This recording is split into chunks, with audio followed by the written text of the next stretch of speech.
नमस्कार मित्रों, आज हम गरुड़ से बागेश्वर में नदी बचाओ अभियान में डॉक्टर किशन राणा जी और बीरेन पाल जी और हमारे साथ राजेंद्र मिश्र जी हैं। तो हम लोग आज बागेश्वर की ओर बढ़ रहे हैं। तो इसके साथ साथ देखिए हमारी ये राणा जी, ये नदी कौन सी हुई? गोमती गंगा। गोमती गंगा जो बागेश्वर सदी में होती है। हाँ। और नदी बचाओ जीवन बचाओ अभियान के अंतर्गत हमारा ये 10 दिन की पदयात्रा आज कल हमारी समापन जो है बागेश्वर सरयू संगम पर, गोमती और सरयू के संगम पर होगी। और हमारे साथी विष्णु जी हैं और तमाम साथी अभी बस पदयात्रा में चल रहे हैं। और अभी हम ITI कॉलेज सामने जो पीछे है वहाँ बच्चों को बता के आ रहे हैं कि पर्यावरण के बारे में और तमाम जागरूकता अभियान के बारे में। अभी हम आगे राजीव गांधी नवोदय विद्यालय में सामने ही जाने वाले। अच्छा तो राणा जी, आपने ये यात्रा कितने दिन पहले शुरू की? सर आज हमें 10 दिन हो गए हैं। अच्छा। हम 14 से 24 फरवरी का ये अभियान है और पूरे हम जो स्रोत से संगम तक की यात्रा है, जहाँ से हमारा जो उद्गम स्थान है इस नदी का। हाँ। इन दो नदियों का, गरुड़ गंगा और गोमती नदी का जो उद्गम है, वहाँ से हमने 2 हिस्सों में यात्रा करी और लगातार हम आज 10 दिन इस यात्रा को चल रहे हैं जी। तो राणा जी, हम लोग के जो कुमाऊं में है ना, हमारे यहाँ तो सदा जो नीरा नदियां हैं, उसके बावजूद भी हमें ये पानी बचाओ आंदोलन को इस रूप में लाने पड़ रहा है समाज के साथ। तो इसमें थोड़ा सा आप बताइए। सर हमारे जो कुमाऊं में सदा नीरा तो नहीं कह सकते हम। हाँ। क्योंकि ये नदियाँ बर्फानी नदियाँ नहीं है। हाँ। जो बर्फ से पिघल करके सदा पानी आता रहता है। हाँ। ये गैर बर्फानी नदियाँ हैं। हाँ। क्योंकि हमारे जो टॉप जो पहाड़ों में बर्फ नहीं होती है, वो कभी साल में कभी पड़ती है। और विगत 2, 4, 5 साल से तो बर्फ ही नहीं पड़ रही है, बारिश भी पूरी नहीं हो पा रही है। और इस बार भी बारिश नहीं के बराबर हुई है और हमारी खेती चौपट हो रही है। जंगली जानवरों का तो खैर है ही है, परेशानी है ही है, क्योंकि उसके कारण भी हम ही हैं, क्योंकि हमने जंगल काट दिए हैं। और जंगल में रहने के लिए बंदरों के लिए और जानवरों के लिए, उनके लिए भोजन नहीं है, उनके लिए चौड़ी पत्ती के वृक्ष नहीं है, उनका तमाम चीज़ें हमने पानी खत्म कर दिया है। तो इसलिए आवश्यकता पड़ी कि हम लोगों को जागरूक करें। हमारे नौले धारे सूख गए हैं, हमारी नदियाँ रोखड़ बन गई हैं, लोगों ने इसको पत्थर तोड़ दिए हैं, रेता बिल्कुल उसको रोखड़ बना दिया, उसका धरती का सीना समझो एक प्रकार से हमने तहस-नहस कर दिया है और जंगल हमने काट दिए। तो इन परिस्थितियों में हमको लगा कि एक हमें पदयात्रा करनी चाहिए, लोगों को जागरूक करना चाहिए, नई पीढ़ी को जागरूक करना चाहिए, स्कूलों के माध्यम से, गाँव में महिलाओं से मीटिंग करके, युवाओं से बात करके। तो वही अभियान हमारे मन में था और हम पिछले 10 दिनों से हम पूरे गांव में जा रहे हैं, स्कूलों में लोगों बच्चों से बात कर रहे हैं, जिससे हमारा संदेश गांव तक, लोगों तक जाए और हम भविष्य में हमारी नई पीढ़ी इस बात को समझे और इस संकट से हम उबर सके। अच्छा जी, तो बहुत अच्छी पहल है आपकी। तो आप 10 दिनों से लगातार पदयात्रा में हैं। तो आप जिन जिन जगहों से निकले, तो वहाँ के जो स्थानीय जो लोग हैं या जो काश्तकार हैं, क्योंकि काश्तकारी भी अब हाशिए की तरफ बढ़ रही है, तो आपने क्या महसूस किया इन 10 दिन की यात्रा में? सर मुझे लगा कि असल में अभी लोग समझ नहीं पा रहे बात को, और जब हम लोग तभी समझते हैं जब परेशानी हमारे मुंह बाहर खड़े हो जाती है और परेशानी आ गई है। क्योंकि हम कहाँ जाएंगे, हम दिल्ली हल्द्वानी कहाँ जाएंगे, क्योंकि आने वाले समय में वहाँ तो वैसे ही तमाम परेशानियाँ हैं। पर्यावरण का कितना पोल्यूशन है शहरों में, और हम कह रहे हैं कि हमारे पहाड़ बहुत अच्छे हैं, शुद्ध हवा है, शुद्ध पानी है, लेकिन जब हम उसको संरक्षित नहीं करेंगे, अपने जल जंगल जमीन को, अपने नौले धारों को, खाल चाल को, तो फिर हमें भी पलायन करना पड़ेगा। लेकिन जाएंगे कहाँ, कैसे बचेंगे, कहाँ बचेंगे? तो हमें अपने हाथी को, अपनी विरासत को, अपने गाँव को, अपने पर्यावरण को खुद संभालना होगा और अपने लोगों को जागरूक करना होगा। तो जागरूक होंगे तो धीरे धीरे सब कुछ अच्छा होगा, मैं ऐसा समझता हूँ। और हम उम्मीद नहीं हारने वाले लोग हैं, हम आशावादी लोग हैं। और गिरजा के पीछे गीत याद आता है बार बार कि भाई जता एक दिन तो आलो दिन उदनी में, हम नहीं ले सको, तुम नहीं ले सको, हमारा कद नहीं ले सका, पुम नहीं ले सका, लेकिन आने वाली पीढ़ी नामकिन तो लाला वो दिन दुनी में, और अच्छा होगा, जरूर अच्छा होगा, ऐसा मैं मानता हूँ और आशा रखता हूँ। जी राणा जी, क्योंकि आप तो जो हमारे पूरे उत्तराखंड की जो जन संघर्षों की भूमि है ना, बागेश्वर क्योंकि हम लोगों ने इतिहास में पढ़ा है कि कुली बेगार आंदोलन, और यहाँ पे बहुत से इस तरह के जो आंदोलन है उसकी ये भूमि कर्मस्थली रही है, तो इसमें भी थोड़ा सा आप बताएंगे। हाँ बिल्कुल, आपने जैसे कि कुली बेगार का जिक्र किया, क्योंकि अंग्रेज जब शासन में हमारे लोगों से कई तरह के बेगार कराई जाती थी, कई तरह के हम उनका लेबर श्रम कराते थे हमसे, और वो बगैर पैसे का कराते थे,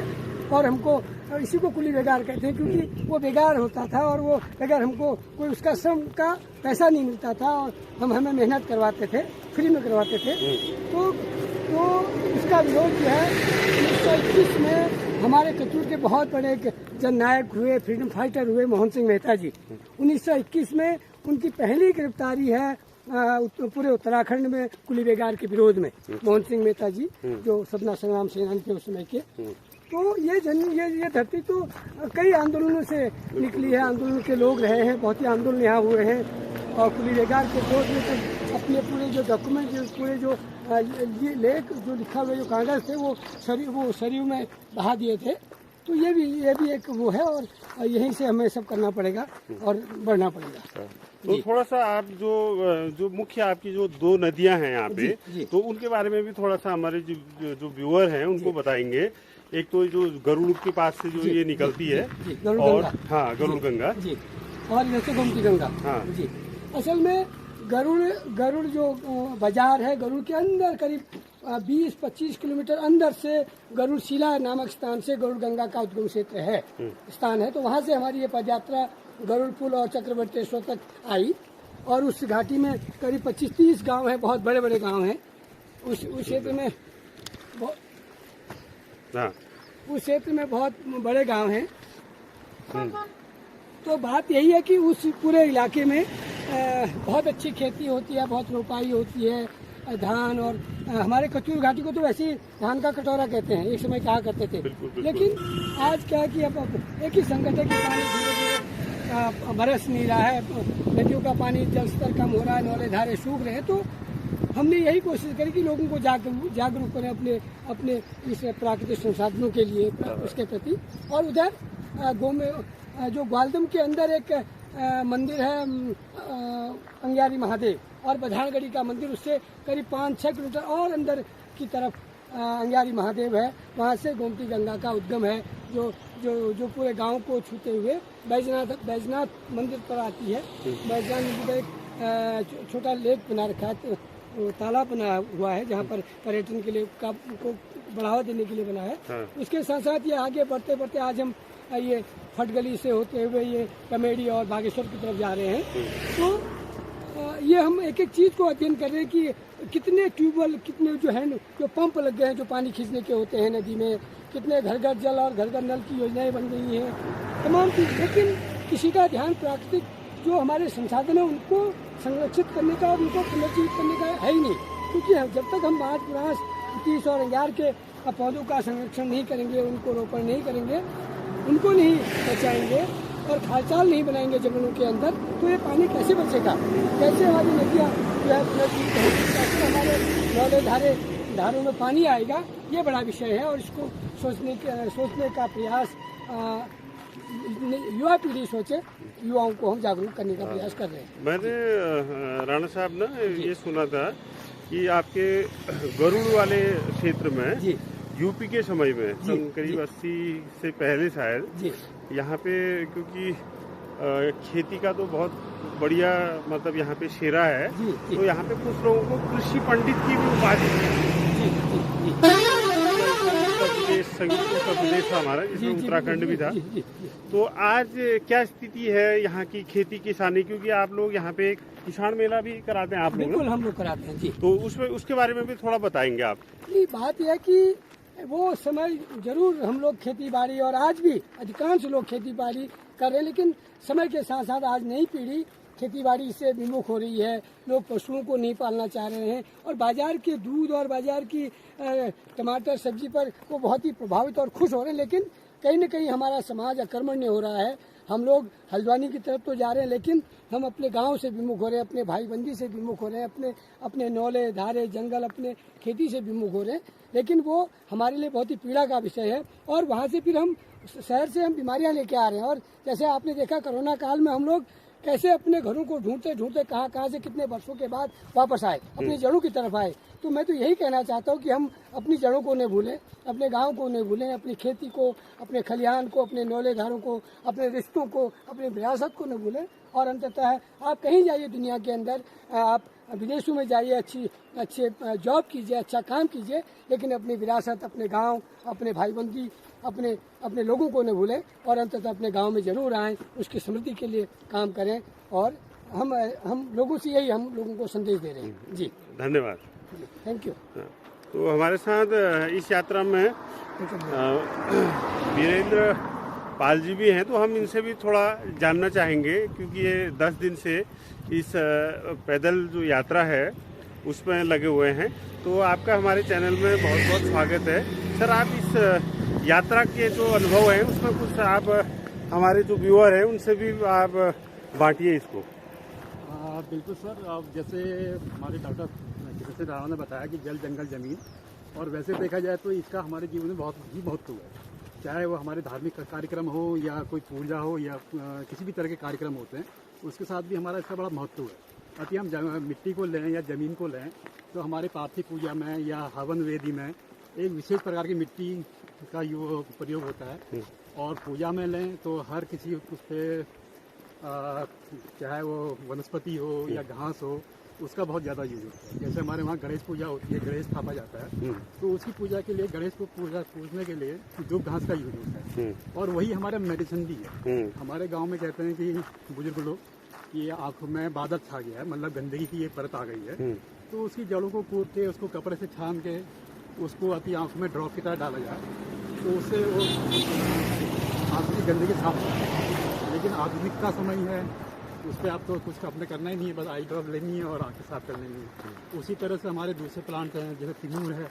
तिमूर हमारा हर्बल प्लांट भी है, दातुन के काम आता है। और वहीं वो हमारे भगवानों के को भी उसका लाठी वगैरह, लाठी जो भी हमारे ग्राम देवता है, और उसी का जब हमारा जनेऊ संस्कार होता है उस पर भी उसका प्रयोग किया जाता है। तो इस तरह से ये हमारे जल जंगल जमीन हमारे जीवन के साथ इसका एक जुड़ा हुआ है और एक बहुत ही महत्वपूर्ण अंग है।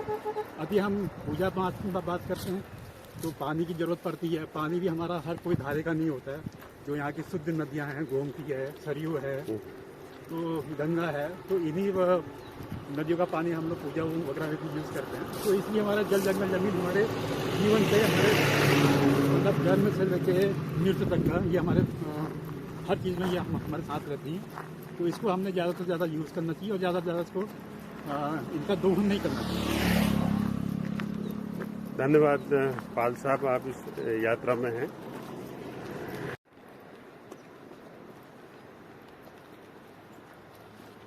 बता कहाँ गए हो?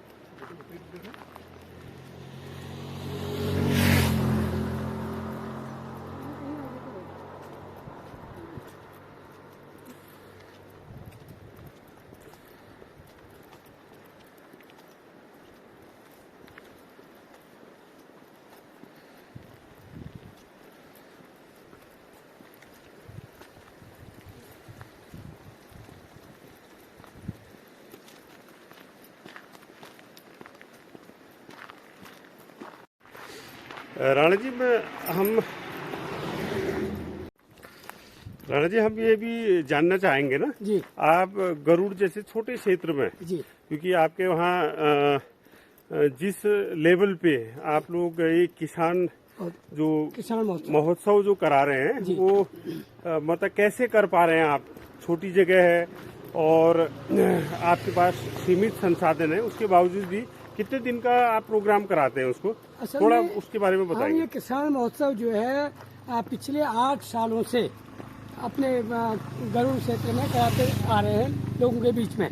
पूरे ब्लॉक एरिया का मतलब कहें, पिछली बार तो हमने 2 जिलों में कराया था, अल्मोड़ा जिला और बागेश्वर जिले में। हमारे पास कोई संसाधन नहीं है, कुछ भी नहीं है, पर हमें लोग मदद करते हैं। हम उसको असल में हम ये मई जून से ही हम उसको शुरू कर देते हैं। तो साल भर का कार्यक्रम है। हम गांव में जाते हैं, लोगों से बात करते हैं, महिलाओं के बीच मीटिंगें करते हैं, बार बार उनसे बताते हैं क्या कार्यक्रम है। अब तो लोग जान गए हैं, अब तो हाँ, पूरे कत्यूर घाटी में उस कार्यक्रम को जानते हैं। कत्यूर नहीं, हमने तो बाहर भी काफी उस महोत्सव के बारे में, जो बाहर के लोग हैं, जो बुद्धिजीवी लोग हैं, जो जैसे दिल्ली बस गए हैं, वो बस गए, लेकिन वो लोग कह रहे हैं कि हमने उस किसान जो महोत्सव है उसमें शिरकत की और जीवन का बहुत छूटा हुआ जो भाग है उन्हें वहाँ पूरा किया। तो इस बारे में थोड़ा सा आप बताएंगे। तो हम तो क्या कहते हैं कि मेरा मानना है कि हम जो गांव के लोग हैं, हमारी जो माँ बहनें हैं, जो हमको लिखाती हैं, पढ़ाती हैं और पढ़ा के हमको बड़ा किया है, और वो उन्होंने पूरा अपनी श्रम से, अपनी मेहनत से गाय का दूध बेच के, घी बेच के, घास बेच के हमको पढ़ाती है, तो अंततः हम उनको भूल जाते हैं, उनको कोई सम्मान हम नहीं दे पाते। तो जब मुझे लगा कि हम तो खेती बाड़ी वाले लोग हैं और उसी बेल्ट के रहने वाले हैं, तो हम पहले गांव में महिलाओं की मीटिंग कराते हैं और फिर हम एक फॉर्म भी उनसे भरवाते हैं कि कौन कौन लोग इसमें शामिल होना चाहते हैं, और उसके बाद हम उनको एक समय के अनुसार उनके गांव में जाकर के घास काटने का कार्यक्रम करते हैं। और असल में जो महिला गांव में रहती है, घास काटती है, खेती कर रही है, पशुपालन कर रही है, तो उसके रोज के काम है बच्चों को देखना, सास ससुर को देखना, अपने परिवार को संभालना। तो हम घास काटने, एक गांव से 3 महिलाओं का चयन होता है घास काटने के लिए। हम पूरे करीब 15-20 ग्राम सभाओं में जाते हैं, प्रत्येक साल का ये कार्यक्रम है। और तो वहाँ से जो महिलाएं निकलती हैं उनको हम एक जगह पर फिर दोबारा बुलाते हैं, उनसे हम बातचीत करते हैं और फिर हम गाय भैंसों के भी उनको हम नंबर देते हैं। अच्छा, जिनके पास जहाँ दुधारू जिनके पास जानवर है, जैसे भैंस के 2 मार्क्स, गाय के 2 मार्क्स, बैल के मार्क्स, ये सब नंबर उनको देते हैं। और घास काटने के नंबर होते हैं, और हम उनके घरों में जाकर के देखते हैं कि उनकी वो खेती बाड़ी कैसे कर रहे हैं, वो उनके घर में सफाई का क्या है, उनके घर में पशु कितने हैं, उनके घर में वो अपने बच्चों को कैसे पढ़ा रहे हैं, सास ससुर की देखभाल, सफाई, तमाम चीज़ों को हम ध्यान में रखते हुए फिर उनको हम बुलाते हैं। और ये सवाल जवाब उनसे, फिर पंचायत के सवाल उनसे, हम खेती बाड़ी के सवाल उनसे आजीविका के सवाल, ये तमाम चीज़ें होती हैं, सवाल जवाब, दुधारू पशुओं के बारे में बातचीत, उनके नंबर और घास काटने के नंबर मिला करके हम देखते हैं कि कौन महिला ने श्रम करके इतना सब चीज़ें अर्जित की हैं, तो उनको हम फर्स्ट सेकंड थर्ड तो उनको पुरस्कार मिलता है। जैसे पहले साल हमने 35,000 का एक पुरस्कार दिया था, भैंस दी थी। अच्छा। दूसरी साल हमने एक पहले साल भैंस दी थी, एक गाय दी थी, एक पॉली हाउस दिया था। अच्छा, इसके अलावा बाकी महिलाओं को हमने एक शॉल, एक थर्मस दिया था। हम थर्मस इसलिए देते हैं क्योंकि वो खेतों में दिन भर काम करती हैं और वो चाय पीने के काम आता है और उससे उनको रिलैक्स मिलता है, गरम गरम चाय पी के खेती में काम करके थकान होती है। तो एक शॉल, एक थर्मस भी देते हैं और 3 पुरस्कार देते हैं। और 2-3 दिन हम महोत्सव के रूप में झोड़े चाचरी वहीं पर भोजन बनाते हैं, वहीं खाते हैं, वहीं सब लोग गांव की और तमाम महिलाएं आती हैं। हाँ, जो 1000, 2000, 3000 महिलाएं आती हैं। जो मुझे अलग अलग मीडिया के जरिए ना जी, जो आपके किसान जो महोत्सव है, जी, जी, उसकी मुझे सबसे खासियत जो लगी वो बता रहे थे कि एक तो खाना बहुत बेहतरीन और सामूहिक उससे बना, और दूसरा जो वहाँ के जो कल्चरल प्रोग्राम होते हैं तो उनकी बहुत लोग तारीफ कर रहे थे। उस बारे में थोड़ा सा आप बताइएगा। तो यही होता है कि हम लोग कहते हैं भाई हमारे पास कहीं से कोई पैसा नहीं है, हमारा कोई प्रोजेक्ट नहीं है। हमारे ही पहाड़ के लोग जो हमारे पहाड़ को समझते हैं, जो हमारी माता का, हमारी बहन का दर्द समझते हैं, वो लोग उसमें शिरकत करते हैं। और वही माताएं बहनें घर से दही लाती हैं, एक लोटे में दूध लाती हैं, हरी सब्जी होती है तो हरी सब्जी लाते हैं, गडेरी लाते हैं। तो वहीं पर हम सामूहिक रूप से मडुए की रोटी और तमाम घर के ये साग सब्जी बनाते हैं और सामूहिक रूप से रात को खाते हैं। वहीं बाहर आग जलाते हैं, वही झोड़े चाचरी और ये सब गीत होते हैं, पहाड़ी गीत होते हैं। तो 2-3 दिन वही कार्यक्रम होता है और आखिरी दिन हम पुरस्कार वितरण करते हैं और इसको फिर अगले साल के लिए फिर हम तैयार हो जाते हैं। लोक संगीत है ना जी, वो लोक संगीत खेती बाड़ी के साथ अपने जो गांव समाज है उसके साथ, क्योंकि उसकी खूबसूरती तभी है कि जब हम उसको सामूहिकता में जिए। बिल्कुल। और जैसे वर्तमान में जो महोत्सव हो रहे हैं ना, उसमें क्या है, जो बड़े बड़े सुपरस्टार हैं उन लोगों को बुलाया जाता है। तो उससे क्या हो रहा है, हर साल वही सुपरस्टार आते हैं, तो कोई गांव का कोई नया बच्चा, कोई युवती वो आगे नहीं बढ़ पाती। हर साल हम उनको सुनते हैं, लेकिन आपका जो प्रोग्राम है, आपके प्रोग्राम में आपके अपने ही लोग होते हैं। जी बिल्कुल, और वो अपनी संस्कृति को किसी न किसी रूप में आगे बढ़ाते हैं। हमारे गांव के ही लोग होते हैं, गांव के झोड़े, गांव की न्योली, गांव की हमारी जो अम्मा, पुरानी अम्मा है, गांव के जो सयाने लोग हैं, वही लोग उसमें चाची काकी, हमारे अम्मा जो वही लोग आते हैं और जो गांव के जो अच्छे गायक भी हैं गांव के लोग, उन्हीं को हम बुलाते हैं और उनके साथ हम भाग लगाते हैं, हम भी गाते हैं, वो भी गाते हैं और बहुत ही आनंद आता है। जो आप ये जो सांस्कृतिक पक्ष को आप आगे ला रहे हैं ना अपने खेती किसानी के साथ साथ, जी, तो इसका आप लोगों ने कुछ डॉक्यूमेंटेशन का भी काम शुरू किया है? सर अभी तो हम डॉक्यूमेंट कुछ ऐसा नहीं कर पाए हैं, लेकिन हम एक चीज और करते हैं। हम सबसे पहले जो हमारा शगुन आखिर होता था, जो मंगल गीत गाते थे हमारे शादी विवाह या किसी का बच्चा हो रहा नामकरण संस्कारों में, तो उसको भी हम पुनर्जीवित कर रहे हैं। हम सबसे पहले जो हमारा कार्यक्रम किसान महोत्सव होता है तो हम शगुन आखिर भी गवाते हैं और हमारी यहाँ की गाँव की महिलाएं शगुन आखिर गाती हैं। फिर उसके बाद विधिवत रूप से ये सब कार्यक्रम शुरू होते हैं और पूरे 3 दिन ये हम इस शगुन आखिर और ये झोड़े चाचरी ये न्योली सब परंपराओं को निभाते हुए करते हैं। राणा जी, क्योंकि हम लोग ना जी जैसे आप ये जिस यात्रा में निकले हैं, पानी जो बचाओ अपना जो हमारे जो प्राकृतिक स्रोत हैं, चाहे धारे हैं, नौले हैं, उसके बाद जो हमारे छोटे नाले गधेरे हैं, उनको तो आप बचा रहे हैं। जी तो जो आप किसान महोत्सव कराते हैं ना, जी तो उसमें जो युवा पीढ़ी है, जो पढ़ने लिखने वाले हैं, चाहे आपके स्थानीय जगह पे पढ़ रहे हैं, यहाँ से बाहर किसी अच्छी यूनिवर्सिटी में जाके पढ़ रहे हैं, तो उनके साथ जो आपका संवाद है वो किस रूप में हो पाया है? और आप जो जिन चीजों को लेते हुए खेती किसानी मतलब जल जंगल और जमीन को लेते हुए जो आप लंबे समय से प्रयासरत हैं, तो उसमें आप जो नई पीढ़ी है उसको कितना जोड़ पाए? नहीं, हमारे साथ लोग तो जुड़ रहे हैं। लोगों को पीड़ा है, जो बाहर होता है, जो दिल्ली बॉम्बे कहीं भी है, उनकी पीड़ा है कि हम अपने गांव में रहें, अपने लोगों को देखें। लेकिन समस्या ये आती है कि हमारे पास रोजगार नहीं है और उसके रोजगार के साथ साथ अगर कोई कुछ रोजगार करना चाहता है या तमाम स्कीमें आती हैं, बैंक से लोन, तमाम चीज़ें, फिर वो आड़े आती हैं, तो समय पर हमारे युवाओं को, हम लोगों को वो सुविधा ही नहीं मिल पाती है। अगर वो कहीं से मिल भी रही है तो तमाम तरह की उसमें घपले घोटाले और तमाम जो करप्शन की बात आती है। इसकी वजह से हमारा युवा जो है गांव में टिक नहीं पा रहा है, क्योंकि उसको वो चीज़ समय पर नहीं मिल पा रही। अगर कोई चीज़ करना भी चाहता है तो वो सब न हो पाने की वजह से फिर उसको अंततः फिर पलायन की तरफ भागना पड़ता है और गांव छोड़ना पड़ता है, ऐसा मुझे लग रहा है। अच्छा जी। तो जिस समय ये प्रोग्राम होते हैं, क्या ऐसा भी है कि कुछ लोग जी सिर्फ जो बाहर महानगरों में पढ़ रहे हैं, चाहे किसी भी मतलब विधा में है, चाहे वो मेडिकल में है, इंजीनियरिंग में है, क्या उन युवाओं का चाहे उसमें मतलब मेल हो फीमेल हो, क्या वो जिस दौर में आपका जो किसान महोत्सव रहता है तो उनकी भी लालसा रहती है कि हम भी उसमें प्रतिभागी बने और उस प्रोग्राम में अपनी भी सहभागिता दें? हमारे यहाँ मैं आपको बताऊं कि कई कॉलेज के बच्चियां जो है, कॉलेज में जो पढ़ रही लड़कियां हैं, वो भी उसमें प्रतिभाग करती हैं। आंगनबाड़ी की जो पढ़ाती है, जैसे आशा कार्य करती हैं, जो नौकरी भी करती है, तो उनका भी रहता है कि हम उसमें प्रतिभाग करें और उसमें प्रतिभाग करती हैं और कई बार पुरस्कार भी जीतती हैं और बहुत ही आनंदित होती हैं। तो ये बहुत ही वैसा क्षण रहता है कि अधिकांश लोग इसमें जोड़ने का प्रयास कर रहे हैं, जुड़ रहे हैं। अब तो बहुत लोग इसको समझ गए हैं। जी, हम कहाँ आ गए हैं? कहाँ है यार? तो हम आ रहे थे अभी, तो शायद हम आ रहे हैं, हम रिसर्च करके आ रहे हैं, आने वाले हैं शायद, मुझे लग रहा है। हाँ, ये यहाँ जहाँ धारा था ना पानी का, वहाँ कह रहे हैं आप? हाँ हाँ, अभी कितना है? थोड़ा और है ना? बस हम आ रहे हैं, पानी की धारे पर तो पहुँच गए हम। यहाँ वो पांडे जी थे, कोई पांडे जी, कल बात हुई थी उनसे, और पांडे जी हैं, अच्छे आदमी हैं।